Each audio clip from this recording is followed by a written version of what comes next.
राजपाट के रसिया, इस राज्य प्राप्ति के लिए आपने बहुत से पहले तप किए, जप किए, दान किए, यज्ञ किए, स्वर्ग में गए, स्वर्ग का समय समाप्त करके अपनी पूंजी अक्षीण करके, स्वर्ग क्या है? स्वर्ग इज ए रेस्टोरेंट, जिसमें एक रेस्टोरेंट है जिसमें सब वस्तु आपको अपनी जेब से खरीदनी पड़ेंगी, अपने पल्ले से, अपने पैसे से।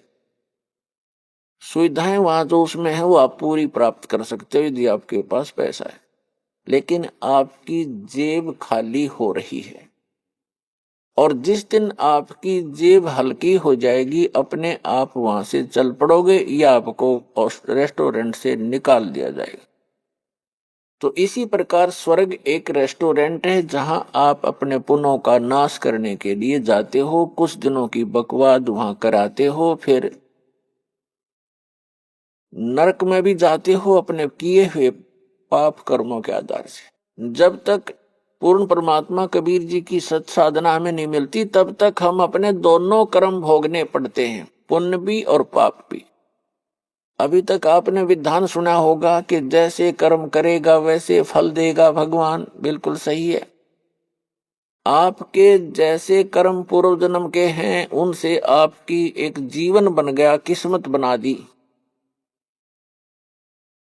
आपके जो संचित कर्मों में से कुछ पुण्य ले लिए, कुछ पाप ले लिए, उस एवरेज से जिसके पुण्य घने हैं और पाप कम हैं, तो उसके पुण्य उसी रेशो से अधिक जीवन में आपको प्राप्त है, और पुण्य भी उसी आधार से और पाप भी उन्हीं की रेशो से।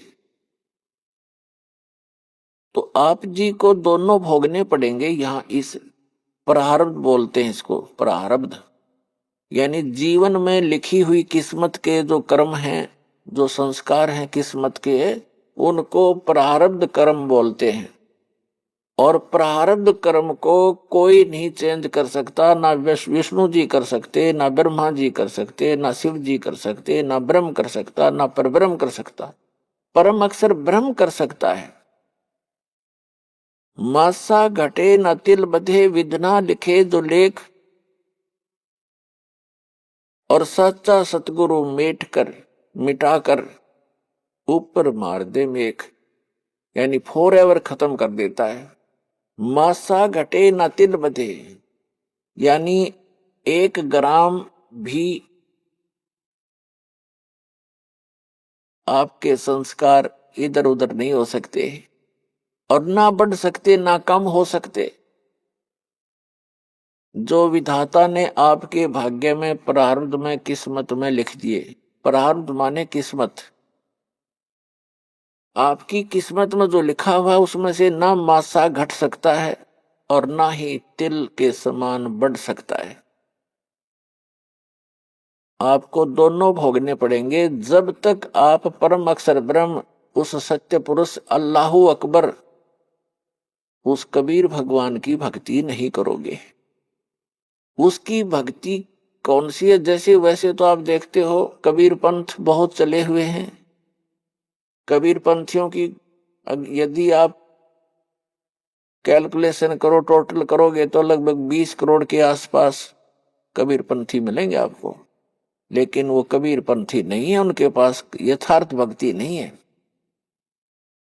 तो सत साधना उस कबीर परमेश्वर की इस दास के अतिरिक्त विश्व में किसी के पास नहीं है, पूर्ण परमात्मा की।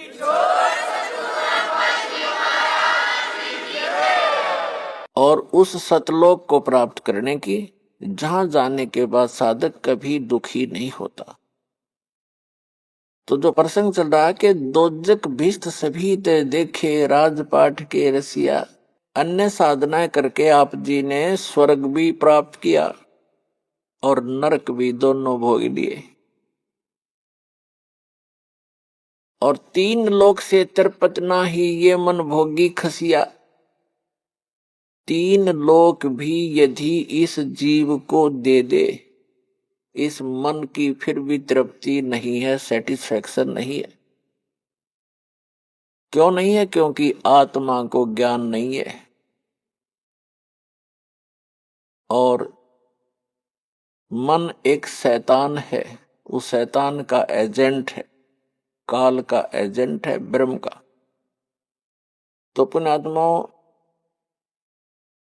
तीन लोक से तिरपत नाही ये मन भोगी खसिया। जैसे कोई सरपंच बन जाता है गांव का प्रधान,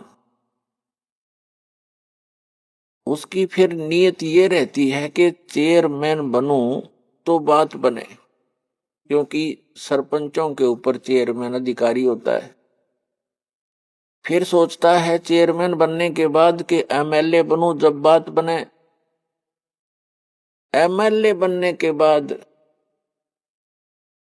तो फिर उसके मन में एक धारणा बनती है कि एमएलए भी कोई खास बात नहीं, मिनिस्टर बनूं जब बात बने, जब आनंद आए। मिनिस्टर बनने के बाद उसकी टेंडेंसी बन जाती है कि मुख्यमंत्री बनो जब हाथ में कमांड आवे, न तो कोई मजा नहीं आया।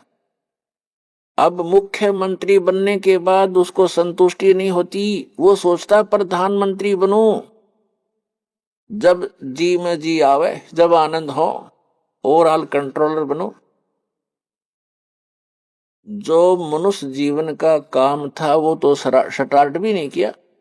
ऐसी सोच करते करते मृत्यु हो जाती है और फिर वो प्राइम मिनिस्टर बनने की आशा रखने वाला गधा मिनिस्टर बना खड़ा है, वो गधा बन गया। तो पुण्यात्माओं, सौभाग्य आपका, आप जी को ये वचन सुनने को मिल रहे हैं, क्योंकि ये वचन परमात्मा के बताए हुए हैं कि कबीर, हरि के नाम बिना राजा रसब हो और माटी लदे कुम्हार के घास न डाले कोई।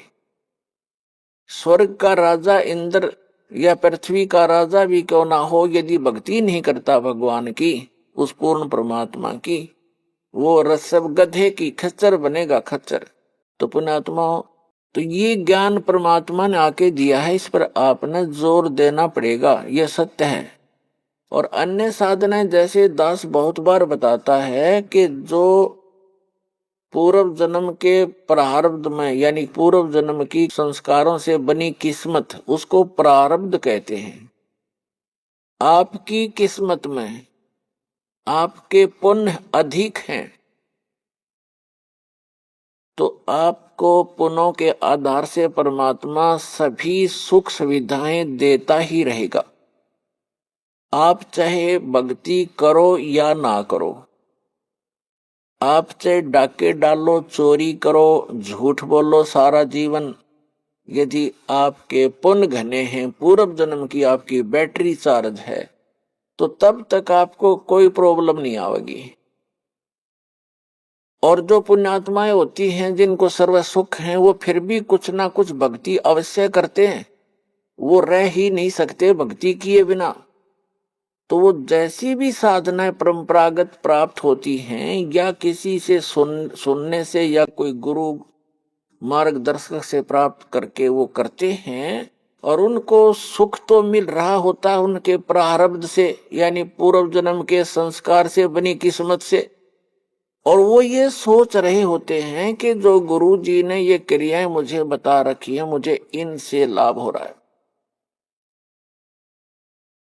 तो ये उसकी भूल होती है। एक जीवित उदाहरण बताते हैं एक आपको कि एक रोहतक शहर के अंदर